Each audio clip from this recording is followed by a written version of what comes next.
ગૃહમંત્રી હર્ષ સંઘવીએ વલસાડ તેમજ ધરમપુર ખાતે ઐતિહાસિક અને પૌરાણિક એવા લક્ષ્મીનારાયણ મંદિરના દર્શન કર્યા હતા તેમજ છેલ્લા 50 વર્ષથી ગણેશ સ્થાપના કરતા ગાર્ડન રોડના યુવા ગણેશ મંડળની પણ ખાસ મુલાકાત કરી હતી અને ગણેશજીના દર્શન કર્યા હતા। તેમની સાથે સાંસદ ધવલ પટેલ તેમજ ધારાસભ્યો અને ભાજપના કાર્યકર્તાઓ મોટી સંખ્યામાં ઉપસ્થિત રહ્યા હતા। ભારતીય જનતા પાર્ટીના સૌ શીર્ષ નેતૃત્વ જોડે અનેક મંડળના આગેવાનોને, મારી માતાઓને, વડીલોને ગણપતિજીની સ્થાપના જોડે જોડે સામાજિક સંકલ્પ દર વર્ષે કઈ રીતે લેવાય અને એ સામાજિક સંકલ્પ પર કામ કઈ રીતે કરી શકાય તે માટે સૌ લોકોને અપીલ કરી।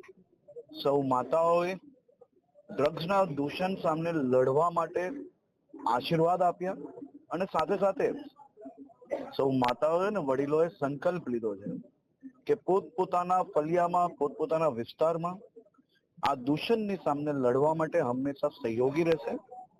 ગુજરાત સરકારની દાનવોની સામેની લડાઈમાં માનવોની જીત જરૂરથી થશે।